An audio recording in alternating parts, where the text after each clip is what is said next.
सो आज इंडिया की जो गिग इकोनॉमी है वो एक नए फेस में एंटर कर चुकी है। ये रेसिस्टेंस का फेस है, मतलब लोग रेसिस्ट कर रहे हैं क्योंकि जो दिसंबर का महीना था उसमें देश भर में लगभग 40,000 जो डिलीवरी के वर्कर्स थे वो स्ट्राइक पे गए थे और इसका जो इम्पैक्ट है वो भी हुआ था। मतलब कुछ शहरों में तो 50 से 60% के जो ऑर्डर्स है वो डिसरप्ट हो गए थे। मतलब ये छोटी मोटी बात है नहीं। और यहाँ पे ये जो सवाल है क्यों ऐसा कर रहे, ये बहुत इंपॉर्टेंट है क्योंकि जो गिग वर्कर्स है उनका कहना यही है कि उनकी प्रॉब्लम सिर्फ जो सैलरी है वहां तक लिमिटेड नहीं है, इसके इश्यूज और कई है। जैसे जो अनस्टेबल पे है वो भी चल रहा, ऐप बेस्ड कंट्रोल चल रहा, मतलब कि सोशल जो सिक्योरिटी रहती नॉर्मली हर कंट्री में वैसे रह रही नहीं। और जो आजकल गिग वर्कर्स है टेक्निकली इंडिपेंडेंट है, मतलब बोलने के लिए इंडिपेंडेंट है, मगर प्रैक्टिकली अगर देखे तो एक जो एल्गोरिदम है बस वो डिसाइड कर रहा कि इनका जो काम है वो किसको मिलेगा, कितना मिलेगा, इंसेंटिव किसको कितना मिलेगा और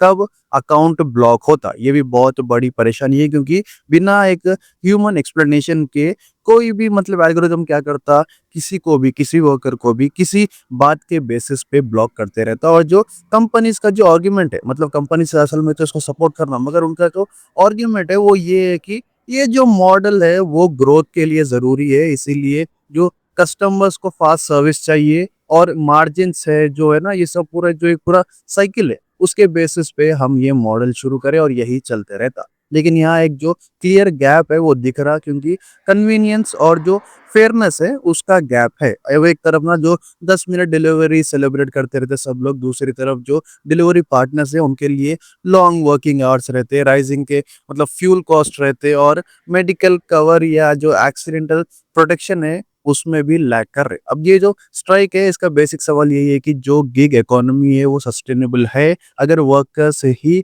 अनस्टेबल है तो ये सस्टेनेबल नहीं रह सकता। और इंडिया में जो गिग वर्कफोर्स है वो ऑलरेडी ना करोड़्स में कम आ रही है, मतलब ये जो है ना ये नंबर बढ़ते ही रहता। तो जैसा नंबर बढ़ते रहता जो रेगुलेशन है वो भी बढ़ते रहना, यही है सारे डिलीवरी वर्कर्स का कहना। क्योंकि जितने प्रॉब्लम्स है वो और बढ़ते ही जा रहे, लॉजिस्टिक्स में बढ़ रहे हैं और मतलब राइड के प्रॉब्लम्स में बढ़ रहे हैं और जो फ्रीलांस टेक है वो भी बहुत मतलब चल रहा। तो ये सब के बारे में मतलब देखो, मतलब इसको रेगुलेट करो बोल के ही उनका कहना है। अब गवर्नमेंट भी ये इशू में इंटरवीन कर रही, बट जो डिस्कशंस है वो बस चल रहे।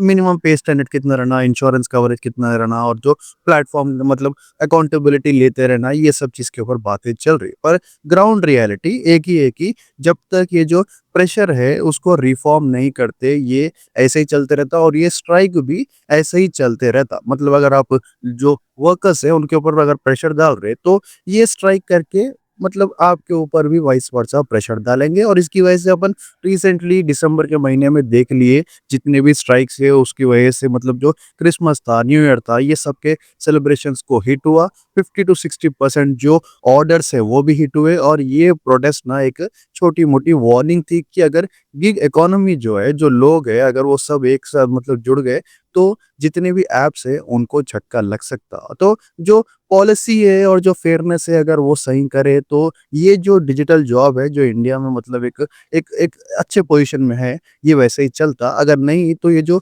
डिलीवरी पार्टनर्स का जॉब है ये मतलब थोड़ा झटके लग सकता कंपनी के लिए भी और वर्कर्स के लिए भी। तो ये रेगुलेशंस लेके आना बहुत ज़रूरी है। और जो गिग इकोनॉमी का जो स्ट्राइक है ये बहुत सही है और ऐसे ही चलते रहना तब तक कि ये जो कंपनीज़ है प्रॉपर रेगुलेशंस नहीं लगा। इसके बारे में आपका क्या मानना है?